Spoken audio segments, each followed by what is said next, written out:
সময় হৈছিল পুৱা 10:30 বজা। আমি দুয়োজনী ওলাই গৈছিলোঁ মন্দিৰ অভিমুখে। দুৰ্গা পূজাৰ অষ্টমীৰ দিন আছিল। কেইবাদিনৰো আগৰে পৰা মই আৰু মোৰ লগৰজনীয়ে বেংগলুৰুত ক'ত দুৰ্গা পূজা উদযাপন কৰে এই বিষয়ে বিচাৰ খোচাৰ কৰি থাকোঁতে গম পালোঁ যে আছাম এছ'চিয়েশ্যন অৱ বেংগলুৰুৰ সদস্যসকলৰ দ্বাৰা দুৰ্গা পূজা উদযাপন কৰা হয়।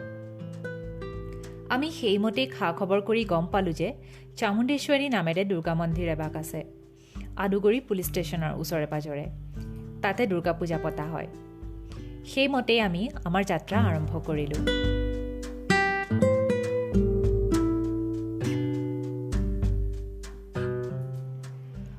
মন্দিৰৰ বাহিৰত এনেকুৱা একো দোকান নাই য'ত চাকি ধূপ পোৱা যায়। অৱশ্যে আমি অনুমান কৰি নিজেই ধূপ বাহিৰৰ পৰা লৈ গৈছিলোঁ। আৰু এতিয়া আমি মন্দিৰভাগ বিচাৰি আগবাঢ়িছোঁ। খুব আগ্ৰহেৰে মন্দিৰভাগলৈ বুলি সোমাই গ'লোঁ। মনত এটা ভাৱ লৈ যে নিজৰ অসমীয়া মানুহখিনিক দেখা পাম আৰু লগতে দুৰ্গা দেৱীৰ মূৰ্তিভাগকো। মন্ত্ৰ উচ্চাৰণেৰে চৌদিশ পবিত্ৰ হৈ উঠিছিল।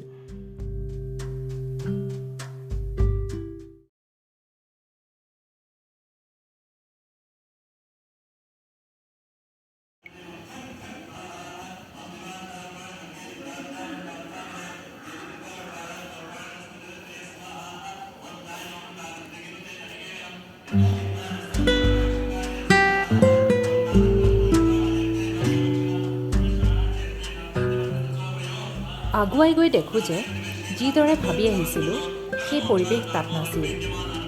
নিজকে তাত আচহুৱা যেন লাগিছিল, কাৰণ আমি বেলেগ এখন ছবি মনতে লৈ গৈছিলোঁ। কাষতে বহি থকা এগৰাকী মহিলাকে প্ৰথমে সুধিলোঁ, এইভাগ দুৰ্গা মন্দিৰ নহয় জানো? তেওঁ ক'লে, হয়, ভিতৰত পূজা হৈ আছে, আগুৱাই যাওক। আমি মন্দিৰভাগৰ ভিতৰলৈ সোমাই গ'লোঁ। কিন্তু তাত আমি ভবাৰ দৰে দুৰ্গা দেৱীৰ অস্থায়ী মূৰ্তি নাছিল। সেয়া আছিল দুৰ্গা দেৱীৰ স্থায়ী মূৰ্তি। সেই গোটেই মন্দিৰভাগেই দুৰ্গা মন্দিৰ আছিল। দক্ষিণ ভাৰতৰ ফালে দেৱ দেৱীৰ মূৰ্তিৰ অৱয়ৱবোৰ সাধাৰণতে অলপ বেলেগ ধৰণৰ হয়।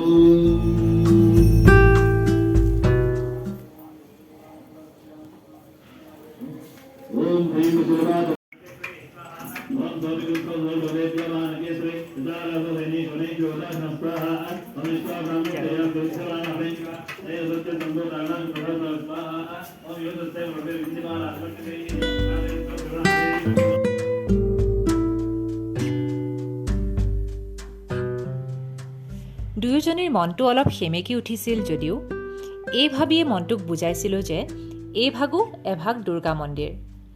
আৰু আজি অষ্টমীৰ দিনা মূৰ দোৱাবলৈ এই মন্দিৰভাগকে যে পালোঁ সেয়া যথেষ্ট আমাৰ কাৰণে। এই মন্দিৰভাগৰ কাষে পাজৰে আকৌ মাটিৰ চাকি পোৱা নাযায়। তাত দৰ্শন কৰিবলৈ অহা ভক্তগণে নিজে চাকি প্ৰস্তুত কৰি লয়, কিন্তু সেয়া মাটিৰে নিৰ্মিত নহয়। অনুমান মতে সেয়া বিভিন্ন ফল মূল বা আন সামগ্ৰীৰ মিশ্ৰণেৰে প্ৰস্তুত কৰা চাকি।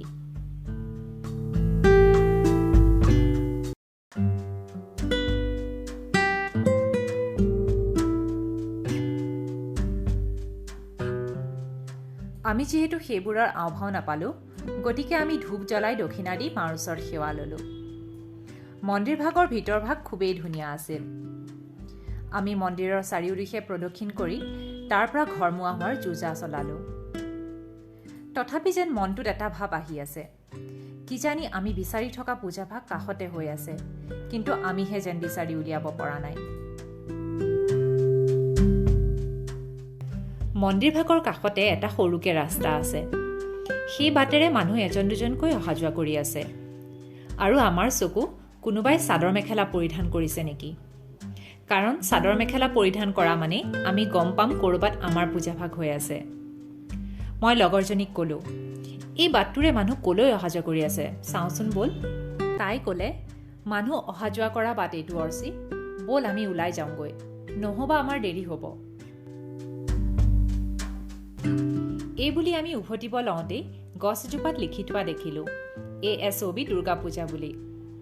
সেইটো দেখাৰ লগে লগে আপোনালোকে অনুমান কৰক আমি যে মনত কিমান আনন্দ পাইছিলোঁ। লগে লগে আমি সেই বাটটিৰে খোজকাঢ়ি গৈ লক্ষ্যস্থানত উপনীত হ'লোঁ। অসমীয়া মানুহখিনিক দেখি একেবাৰে ঘৰুৱা পৰিৱেশ যেন অনুভৱ হৈছিল। গেটৰ ভিতৰ ভাগলৈ গৈ আমি দেখোঁ যে তাতে দুগৰাকী মহিলাই মাটিৰ চাকিসহ শলিতা আৰু ফুলেৰে ধুনীয়াকৈ থালি এখন সজাই আগবঢ়াই দিছে। মনটোৱে যেন তেতিয়াহে শান্তি পাইছিল, বিশ্বাস কৰক। আমি থালিখন হাততে লৈ কোঠাটোৰ ভিতৰত প্ৰৱেশ কৰিলোঁ আৰু লক্ষ্য কৰি দেখোঁ যে দুৰ্গা প্ৰতিমাভাগ ধুনীয়াকৈ স্থাপন কৰি পূজা অৰ্চনা কৰি থকা হৈছে।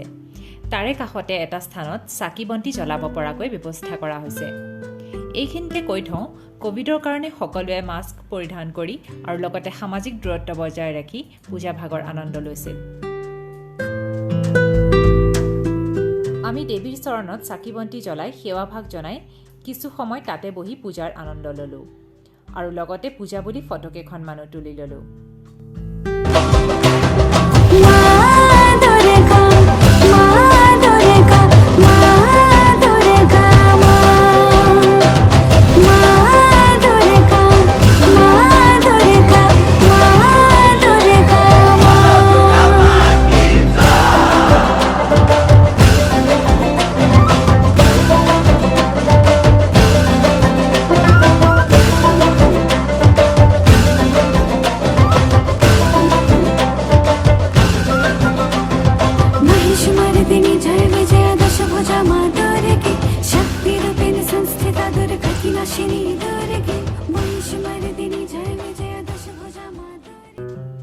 কিছু সময়ৰ পাছত অঞ্জলি লোৱাৰ বাবে ঘোষণা কৰিলে।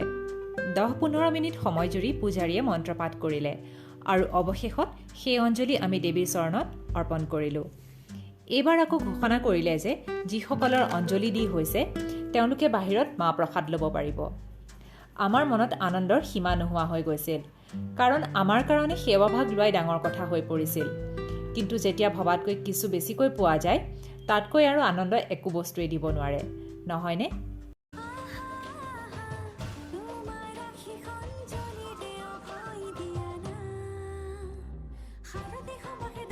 এইবাৰ আমি মাহ প্ৰসাদ লৈ হোষ্টেললৈ বুলি উভতি যোৱাৰ সিদ্ধান্ত ল'লোঁ।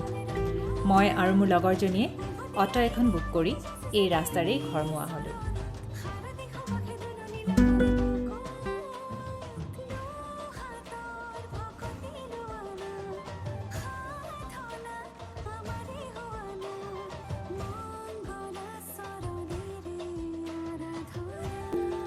যদিও ভিডিঅ'টো দিয়া কিছু পলম হ'ল, শেষত সকলোলৈ শাৰদীয় শুভেচ্ছা জ্ঞাপন কৰিলোঁ।